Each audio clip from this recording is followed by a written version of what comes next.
de mes oncles qui me disait que si jamais j'essaye de me marier avec une chrétienne, c'est que j'ai vraiment déshonoré toute la famille. Parce ils m'ont montré directement que c'est comme si je suis parti dans l'enfer sans pourtant vraiment mourir. Ils m'ont montré directement que je suis un enfant de l'enfer. Ils m'ont traité de tous les noms, mais je les ai regardés, je les ai écoutés, ça m'a fait du mal au fond. Mais j'avais qu'un seul objectif, c'est de la marier et de la faire la mère de mes enfants. Vous l'aurez deviné, le numéro du podcast aujourd'hui porte sur le mariage interreligieux, une pratique rejetée par bon nombre de personnes, chrétiennes ou musulmanes. Deux femmes aux religions différentes mais aux destins similaires font objet de portraits pour retracer les vécus des couples interreligieux dans la société malienne. Unis malgré les préjugés sociaux, la pression sociale ainsi que les difficultés traversées. Aïssata Maïga pour le podcast. Béni soit l'Éternel Tout-Puissant qui vous unit dans l'amour. Ce que Dieu unit sur la terre au ciel, personne ne peut briser. Le Mali, enraciné dans la pratique de l'islam avec une minorité chrétienne, le mariage interreligieux suscite une gamme d'opinions au sein de la société. Nous rencontrons Adjaratou Dolo, une musulmane mariée à un chrétien. À l'époque de sa rencontre avec M. Tembeli, protestant, Adjaratou était étudiante en lettres modernes à la faculté des lettres, des langues et des sciences du langage. Ainsi commence une aventure amoureuse entre les deux, reliée par le cœur et divisée par la religion. Une année après leur rencontre, les deux amoureux décident de se marier. Originaire du pays d'Ogon, une communauté fortement rattachée aux valeurs religieuses, la famille de Adjaratou s'oppose à leur union. Comment tout cela s'est-il passé? Quand mes parents l'ont appris, ça n'a pas été facile, parce que mon père était contre. Et c'est lui qui m'a élevé l'été aussi. Les gens ont beaucoup parlé, avant qu'ils n'acceptent. J'étais à Bamako pour mes études et mes parents étaient au village. Le démarcheur s'est rendu au village, mais il a été renvoyé à plusieurs reprises. Après, on leur a envoyé des personnes à qui ils ne peuvent rien refuser. Et c'est suite à ça qu'ils ont fini par accepter. Aujourd'hui, tout se passe bien. On vit ensemble, on s'est compris et chacun pratique sa religion. On ne force pas quelqu'un à pratiquer une religion. Il m'a compris et je l'ai compris.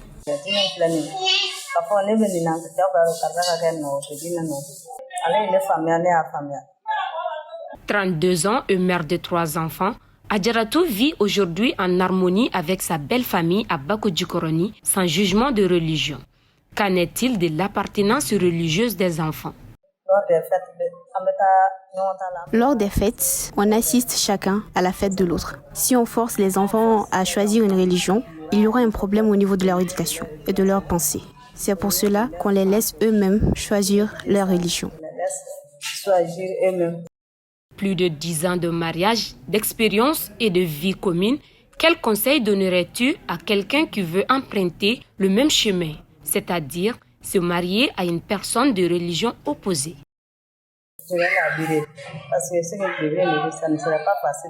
Je vais la dissuader. Comme je l'ai dit, ça ne sera pas facile. De 1, il faudrait faire face à la société. De 2, la compréhension entre deux personnes n'est pas facile, car les gens ne comprennent pas les choses de la même manière. Donc si je vois quelqu'un qui veut emprunter ce chemin, je vais la dissuader.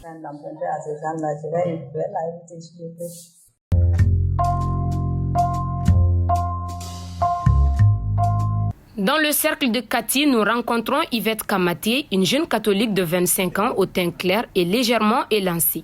Elle est mariée à un musulman et a presque les mêmes vécus que Adjaratou Dolo. Yvette Kamaté rencontre son mari pour la première fois au camp de formation militaire à Kati. Une rencontre pas trop favorable selon elle, qui ne se voyait pas mariée à un musulman, mais elle fut vite impressionnée par l'audace et le courage de Idrissa Touré, qui finit par devenir son mari après le refus des familles respectives. La décision là, c'était pas du tout facile, ni pour moi, ni pour ma famille, ni pour lui, sa famille.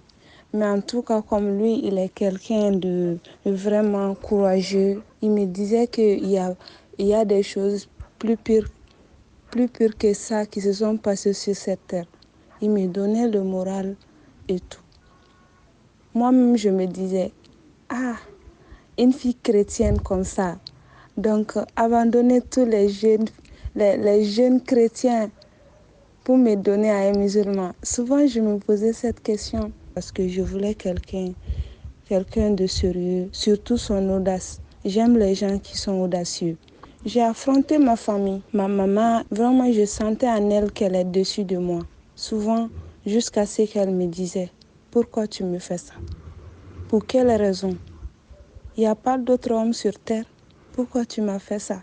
Je me rappelle un jour tellement qu'elle était fâchée, elle a pleuré. Ce jour-là, je me suis dit, là, Yvette, il faut tout arrêter. Parce que les larmes de ma maman, c'est quelque chose que je ne veux jamais voir, surtout à cause de moi. Mais il a su que vraiment ça ne va pas. Il m'a encore consolée. Il me donnait vraiment la force d'être avec lui au fait. Comme ça, j'ai fait comprendre à ma maman. Le destin, ça existe. Moi, j'aurais jamais voulu que ça soit ainsi. Si Dieu a décidé comme ça, c'est quelqu'un que j'aime déjà. Elle aussi, elle tient à moi et qu'elle m'aime franchement. Je veux qu'elle accepte ma décision. Mes promotionnaires se moquaient de moi. Mes amis chrétiens, donc, tu es tombé si bas que ça. C'est comme ça on me disait. Je partais à l'église, mais vraiment, je ne pouvais même pas lever ma tête. Je me sens tellement souillée, je pleure. Mais Dieu savait pourquoi il faisait tout ça. Parce que là, c'est mon bonheur, c'était mon bonheur à moi. J'ai eu un homme qui m'aime autant que je l'aime. Mariée depuis le 23 janvier 2022, Yvette Kamaté bénéficie de l'accompagnement de son mari dans sa pratique religieuse. Mère d'une petite fille, Madame Touré ne se voit pas imposer une religion à ses enfants. Une idée également partagée par son mari Idrissa Touré, militaire. Il nous raconte ainsi une anecdote. Même aux différentes heures de prière, si je dors, ma femme, elle part me réveiller pour me dire qu'il est l'heure de prier. Et même si je viens fatigué, si j'essaie de dormir, elle me dit non, il faudrait que tu te réveilles pour prier. Il faut prier. Donc, elle aussi, quand elle part à l'église, si j'ai le temps de l'accompagner à l'église, je l'accompagne à l'église. Elle rentre à l'église, je m'assois derrière. Et quand elle part pour le pèlerinage à Kita, chaque année presque, je l'accompagne. On part pour le pèlerinage. En fait, il y a pas de souci pour la pratique de la religion à la maison. Chacun fait sa prière, chacun fait sa religion, il n'y a pas de souci. Au début, je voulais vraiment célébrer le mariage à l'église. Après le mariage religieux, on avait même entamé les démarches. On était parti à Badalabougou pour prendre conseil chez un pasteur qui nous a donné même une carte pour qu'on puisse s'exercer pour la célébration du mariage. Parce que tout d'abord, je me dis toujours, quand nous partons à la mosquée, nous musulmans, on dit quoi? On dit Dieu. Quand le chrétien part à l'église, le chrétien dit quoi? Il dit Dieu. Donc je me dis, il n'y a qu'un seul Dieu. La religion ne pourra rien changer. Et la religion ne doit rien changer. J'aurais voulu vraiment célébrer le mariage à l'église ainsi que le mariage religieux. Mais vu les difficultés qu'on a traversées, les parents se sont imposés sur ça aussi. Que là, à la dernière minute, on a laissé le projet de célébrer le mariage à l'église. Et c'est quelque chose qui me fait vraiment du mal. La religion ne doit pas être un frein au mariage. Yvette Kamaté.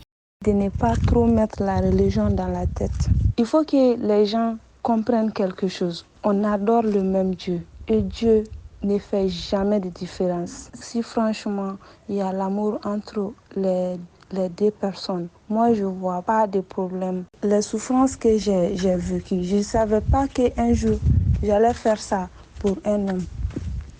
Moi, je pense que si un chrétien et un musulman s'aiment, pourquoi ne pas se marier? Devant Dieu, là, on est tous les mêmes. Et puis, c'est le même Dieu, on adore. Moi, je vois qu'il n'y a pas de problème. Il faut juste que l'engagement soit vrai, qu'on soit tous sûrs qu'on peut se supporter. Parce que le mariage, ce n'est pas quelque chose qui est facile. Dans le mariage, il y a toujours des hauts et des bas. Il faut que les deux conjoints, sinon le mariage entre chrétiens et musulmans, moi, Moi, je dirais au monde entier que c'est bel et bien possible. Il faut que les deux conjoints seulement sachent d'abord qu'est-ce que c'est que le mariage. Dans le mariage, la religion n'a rien à voir. Il faut que les deux conjoints se respectent, s'aiment. Au fil du temps, tout va s'arranger petit à petit.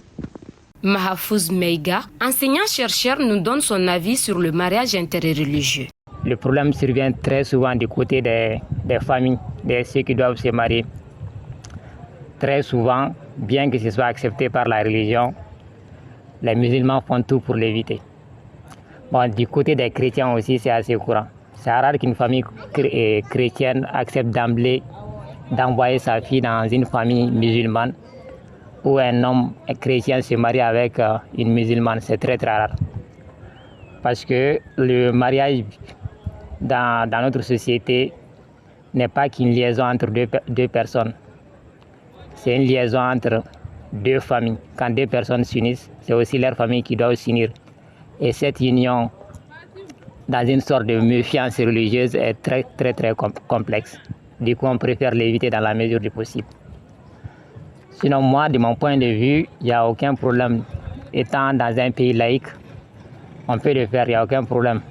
Maintenant, on parle de mariage, après, il y aura les enfants. Du côté des enfants, il faut avoir des astuces pour que chacun puisse bien choisir sa religion. Peut-être que sur ce plan, il faut faire des échanges et voir ce que vous devez faire pour que les enfants puissent choisir. Ce n'est pas toujours évident. Mis à part les préjugés de la société, que dit l'islam du mariage interreligieux? Dr Seydou Silla, imam, nous donne des éclaircissements.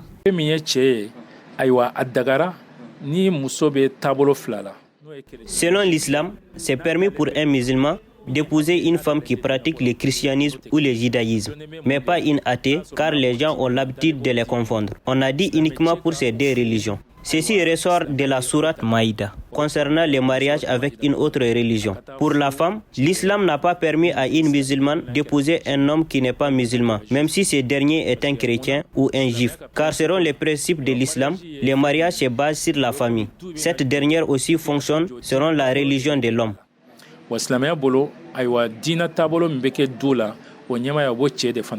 Le pasteur Mahaman Traoré de l'église évangélique de Sévaré nous fait part de la position du christianisme sur le mariage interreligieux.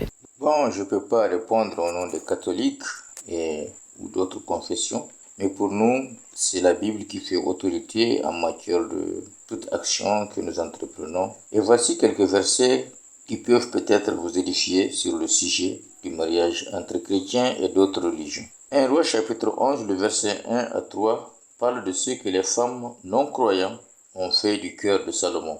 Il s'agit du roi Salomon. Le roi Salomon aima beaucoup de femmes étrangères.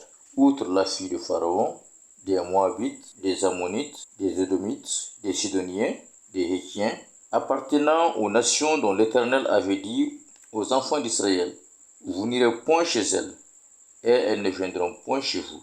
Elles détourneront certainement vos cœurs du côté de leur Dieu. Et ce fut à ces nations que s'attacha Salomon, entraîné par l'amour. Il eut 700 princesses pour femmes et 300 concubines, et ces femmes détournèrent son cœur. Voilà au sujet de Salomon, un grand homme, comment est-ce que le fait de s'être marié à des femmes d'autres religions, adorant d'autres divinités, est devenu. Un autre verset, un dernier, Deutéronome chapitre 7, le verset 3 à 4. Tu ne contracteras point de mariage avec ces peuples. Tu ne donneras point tes filles à leurs fils, et tu ne prendras point pour leurs filles pour tes fils, car ils détourneront de moi tes fils, qui serviront d'autres dieux, et la colère de l'Éternel s'enflammera contre vous. Il te détruirait promptement. Voilà quelques passages qui avertissent les chrétiens en général par rapport au mariage entre chrétiens et non chrétiens. Cet épisode a été produit et réalisé par Aïssata Maïga et Abdulaziz Aïdra. Merci à tous et à bientôt.